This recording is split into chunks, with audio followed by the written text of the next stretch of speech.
Hey, welcome back.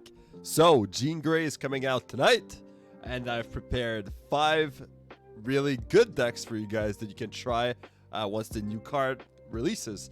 It's the first time a card is going to release with the new Spotlight Cash system, so a lot of you guys should get it, and I really hope this video is going to help you guys.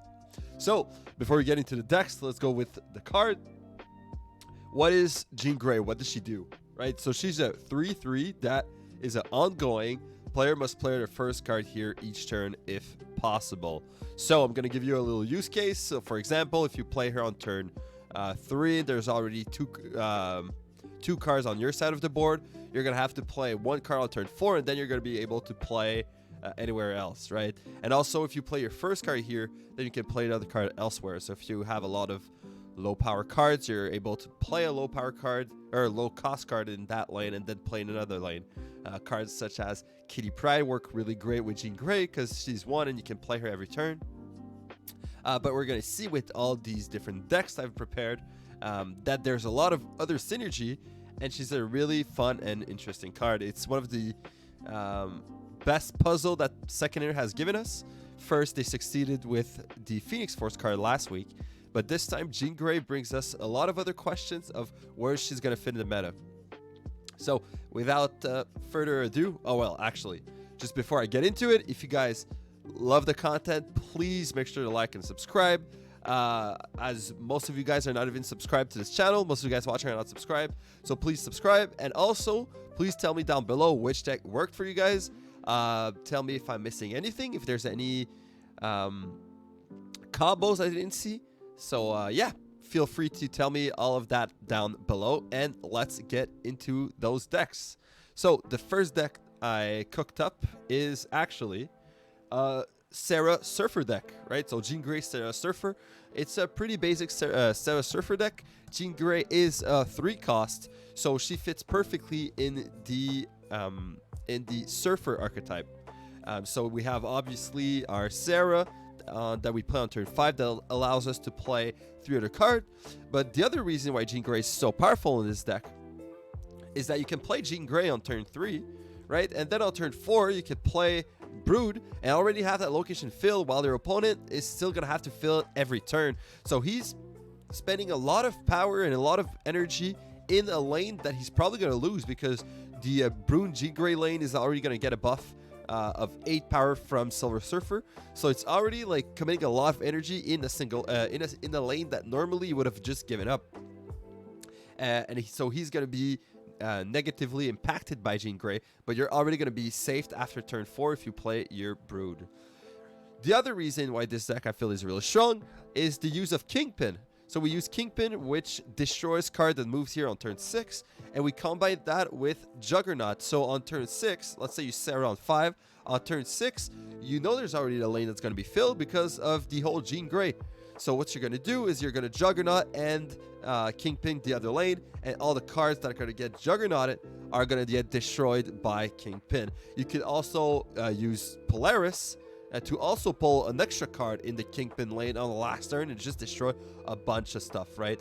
So you could Polaris, you could Polaris Kingpin Surfer, you could Juggernaut Kingpin Surfer. If you don't have your Surfer, you can still Juggernaut Kingpin, which can be really good.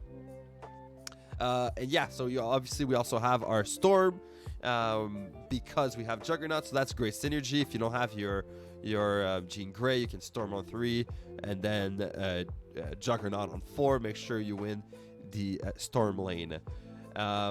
We also use Goose. Goose is our only 2 costs here. Goose is really good because we already have control of 1 lane with Jean Grey, and the other lane we can control with Goose. So all of those high powered cards that our opponent is going to want to drop is not going to be able to drop it in the Goose lane. So I feel like this deck is going to be really powerful. This is the first one I'm showing it to you guys because I believe it's the best one. I think it's a really a no-brainer. It's really close to the old Sera Surfer archetype. But yeah, I think it's going to be an extremely powerful deck, even better than the one we are familiar with. All right, next up, our next deck is my personal favorite. It's Jean Grey Nimrod Galactus deck. And it might seem weird, but let me explain, right? So the whole idea behind this deck or the perfect line would be to Wolverine on turn 2. And then in that same lane, you Jean Grey on 3. So now we all have to play in the Jean Grey lane. And then on turn 4, we Shuri in that same lane once again. And then on turn 5, we Nimrod. So now our location is filled. And then we could Galactus in another lane and have some 2 12-power Nimrods in our Galactus lane and just win the game. Or we could Destroyer. We could Destroy and create a similar effect of having those 12 power elsewhere. And because we play Jean Grey, it's really good because our opponent is going to have to play in that lane. So in this deck, it's really good because let's say we destroy another lane. Well, we're going to destroy our whole lane, our whole Jean Grey lane. But that's exactly what we want because we have our Wolverine, we have our Nimrod, so they're all going to go in other lanes. But our opponent was forced to play in that lane. So once again, he's forced to overcommit in a lane that we are already surrendering with our Destroyer, with our Galactus. So we also have all the other cards which allow a lot of different play patterns. So we have Electro to help us ramp. So what we can do is, once again, we can like Wolverine Electro. So we Wolverine on 2, Electro on 3. Then we can, on turn 4, Nimrod. And then on turn 5, Destroyer. So all the Nimrods would move. And then we could Galactus. So that's one of the play pattern. We can obviously go for Shuri so Electro, Shuri, Destroyer. And then the Destroyer is going to be at 30 power. Then we can Taskmaster another lane. So that's 30 power in one lane, 30 power in another lane, which is also really crazy. We have Carnage Venom, which if we don't have Destroyer, if we don't have Galactus, or if we don't want to play these 2 cards, well, on the last turn, we can Carnage and Venom, just a bunch of Nimrods, so have a lot of power split everywhere. So we also have Negasonic in this deck. Negasonic obviously allows us to trigger our Nimrod, so we can Negasonic in the Jean Grey lane. If we're lucky enough that we can gain initiative with that, well, then we can Negasonic, we gain initiative, and then the Nimrods are going to go in the other lanes, while our opponent is still going to play in that lane. There's obviously a lot of different combos with Negasonic we can do. If we play Jean Grey on turn 5, and then we know he's going to play a big power card in the last turn, and we have initiative, we could just drop our Negasonic and destroy his really strong card, right? So yeah, we also have Psylocke just to help us just ramp a little bit more if we want to Galactus a turn earlier or Destroyer a turn earlier and we don't have our Electro. Yeah, I think this deck is going to be really fun. I think it's going to be really good at Conquest, and I think it's actually going to be really good. This is going to be a really good period because it's not just a Shuri Nimrod deck. We now have a lot of different play patterns with Galactus, with Destroyer, but also with Venom Carnage, also with Shuri, Destroyer Taskmaster, and also with Negasonic. So it's a really fun deck, really good deck. I think this is the first one I'm going to try, and it's my personal creation that I did with my best friend yesterday. Next up is we're going a little bit back in the whole ongoing archetype. Jean Grey is also an ongoing card, so she would work perfectly in a Spectrum ongoing list. There's just a little bit of few changes. Nebula was added because we could just Nebula in a different lane, and then we can play our Jean Grey in another lane. And so our Nebula is going to gain probably a lot of power because our opponent's going to be only allowed to play in that's their first card in the Jean Grey lane, right? So Nebula is another addition. Also, Lizard was removed from this deck and replaced for Mojo. Why? Because Lizard has negative synergy with Jean Grey because you know your opponent's going to fill the lane, so that's basically a 2-1. But if we put Mojo, well, then instead of being a 2-1, it's now 2-8, which is a great card because we both know we're going to fill the location. So we also have one last change, which was instead of having Professor X, we have Claw. And the idea behind Claw is that Professor X has probably negative synergy with Jean Grey because you would have to play Jean Grey, then fill the lane, fill that lane, and then play Professor X elsewhere, which is really hard to do since we don't have that much of Swarm cards. But Claw, what Claw can allow us to do is that we can play Claw in the Jean Grey lane, get a 6 power on the right lane, and then we could Spectrum and then buff that Claw or whatever. So I think Claw just fits much better than Professor X in this deck. So I also think this one's going to be powerful. The issue with ongoing decks is that there's cards that can just destroy those decks, such as Rogue, such as Super Scroll, Enchantress, and we also have Echo that's going to come out later. But for maybe lower collection level players, or if you do Conquest and they don't have any counter to those ongoing decks, I feel like this is going to be extremely, extremely powerful.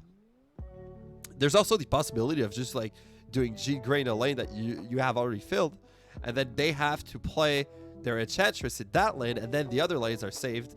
For example, you could Iron Man somewhere else, and you know they can't really Rogue or Enchantress unless they have also another low power card. All right, next up, in the same vein, we have the Jean Grey Destroyum archetype. So this is a little bit, I think, more meta deck than the ongoing deck, the Spectrum ongoing deck. So we still have our Spectrum, but this time we have the Destroyer. If a lot of you are probably already familiar with this package, but this time, once again, we remove Lizard, but we keep Professor X. We need to keep Professor X because Professor X is one of our main tools to protect us from our Destroyer. But I think most of the games we're going to play Professor X. Maybe we won't play Jean Grey, or we have to play differently. Maybe we have to Jean Grey on turn 4 in the lane. We're already winning, right? I think there's a little bit more low power, low cost cards in this deck. So I feel like Ant-Man, Mojo, Armor, and then we could Jean Grey in turn 4, and then turn 5 we could Professor X, and then we Spectrum, or we Destroyer, or we can Iron Man that lane. We also have a Warpath, which is really good in this deck. So I feel like this deck really gains a lot from the addition of Jean Grey in the card pool. And also, yeah, we have Cosmo in this deck. So Cosmo is going to protect us from the likes of Enchantress and other cards which are going to destroy ongoing lists, right? So you could play Ant-Man on 1, Mojo on 2, Cosmo on 3. So now we can't get Enchantress. So we have Jean Grey on 4, and then Professor X elsewhere, and then we Spectrum Destroyer once again. We could also Destroyer in the Cosmo lane, but those are all typical stuff that Destroyum was already doing. So I won't linger too much on that. And then finally, the last deck I have for you guys is a Junk Hazmat deck. So for me, this deck is really fun. Immediately, my first thoughts when I saw the card was bounce and junk, right? So junk makes a lot of sense because you know your opponent has to play in that lane. So you can fill a lane really easily by just playing Jean Grey. We don't have any move tools to move our Jean Grey in this deck because something along the lines of Cloak would allow our opponent to also unclugger the deck, the board. So we have to probably fill a location with our Hood, with our Titania, with our Viper, with our Green Goblin, and then we Jean Grey another lane. And we also have Polaris to do that. Then we Jean Grey another lane, and then they're gonna have to fill that location. So then, if they put too much power in that location, well then, okay, we fight for the third location.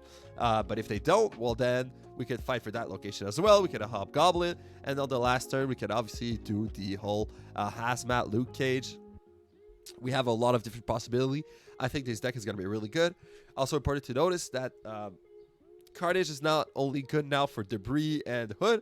You can also Carnage your Jean Grey. Once you're done with, you don't want to have that limitation, you can Carnage your own Jean Grey on turn 4. So let's say you, on turn 3, you play Jean Grey. On turn 4, you know they're going to play a card. Let's say they have only one spot left. Well, they're going to play a card there, and then you're going to Carnage your own Jean Grey, play maybe like a Luke Cage elsewhere or whatnot. And then you're going to be free to do whatever you want, while your opponent is going to have a full location. Right, so these are the top 5 decks I have for you guys. There's much more. This card is super fun. I'm gonna try all of them once the card come out. I might just wait for the Spotlight Cash to see if I could get the card that way, but I have the tokens. I'm really excited to try it. Please, once again, subscribe if you want to see me trying those really strong decks. I'm gonna try all of them. And make a video as soon as possible of the strongest deck with some gameplay. I'm really excited. I hope you guys are excited too for that card. It's going to be really fun at the meta. I think Second Litter are nailing the card design recently. But yeah, thank you guys so much for watching. I'll see you guys in the next one. Bye, guys. Take care.